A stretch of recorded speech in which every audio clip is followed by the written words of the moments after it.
বাংলাদেশে কিন্তু দুইভাবে নাগরিকত্ব পাওয়া যায়। একটা হচ্ছে জন্মসূত্রে, বাবা এবং মা উভয় যদি বাংলাদেশি হয়, অথবা দুজনের একজন যদি বাংলাদেশি হয় এবং কেউ যদি বাংলাদেশে জন্মগ্রহণ করে।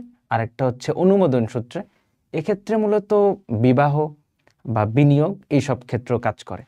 আরেকটা ব্যাপার হচ্ছে সম্মানসূচক নাগরিকত্ব। বাংলাদেশের সিটিজেনরা যেসব সুযোগ সুবিধা পায় আইনি এবং রাজনৈতিক, তা আসলে এই সম্মানসূচক নাগরিকত্ব যারা পেয়েছেন তারা কিন্তু সেই সুযোগগুলো পায় না। তারা শুধুমাত্র অন অ্যারাইভাল ভিসা পায়, মানে আগে থেকে তার ভিসা নিতে হয় না, বাংলাদেশে আসলেই সেই অটোমেটিক ভিসা পেয়ে যায়। যেমন বাংলাদেশ থেকে কিন্তু বেশ কয়েকটা দেশে অন অ্যারাইভাল ভিসা আছে, তোমরা জানো কিনা, সেটা হচ্ছে নেপাল, ভুটান, মালদ্বীপ, শ্রীলঙ্কা এবং আরও কিছু দেশ আছে। কিন্তু এই চারটা দেশ হচ্ছে তোমাদের ঘুরতে যাওয়ার মতো, এই জন্য আমি মেনশন করলাম। এই চারটা দেশে অন অ্যারাইভাল ভিসাতে যাওয়া যায়। ওকে, মানে তোমার একটা পাসপোর্ট থাকলে তুমি ঘুরতে যেতে পারবে আর কি।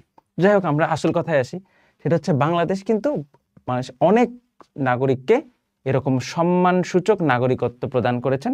এর মধ্যে লিস্টের টপে আছে হচ্ছে কাজী নজরুল ইসলাম, আমাদের জাতীয় কবি। 18 ফেব্রুয়ারি 1976 সাল, যা সালটা একটু মনে রাখতে পারো। এরপরে মোহাম্মদ আলী, উনি বক্সার ছিলেন, তোমরা সবাই জানো, 1978 সালে।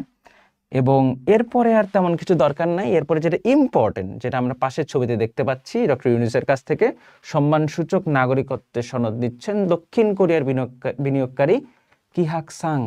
কিহাক সাং কে ছিলেন? উনি দক্ষিণ কোরিয়ার নাগরিক, এটা হচ্ছে প্রথম কথা। দ্বিতীয় কথা হচ্ছে কত সালে? 2025 সালে। তার মানে এটা একটা সাম্প্রতিকের জন্য মোটামুটি ইম্পর্টেন্ট একটা টপিক, তাই না? সাম্প্রতিকের জন্য ইম্পর্টেন্ট একটা তথ্য 2025 সালে। এখন উনাকে কেন এটা দেওয়া হলো? উনাকে দেয়া হলো কারণ হচ্ছে উনি একজন খুবই সিগনিফিকেন্ট বিনিয়োগকারী। কিভাবে?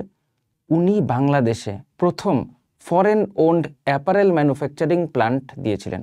মানে কি ফরেন ওন্ড? মানে হচ্ছে প্রথম কোনো বিদেশি যিনি বাংলাদেশে বিনিয়োগ করছেন আরএমজি সেক্টরে, মানে রেডিমেড গার্মেন্টস সেক্টরে বা টেক্সটাইল সেক্টরে, এবং উনার গার্মেন্টস থেকে বিদেশে পণ্য রপ্তানি হতো।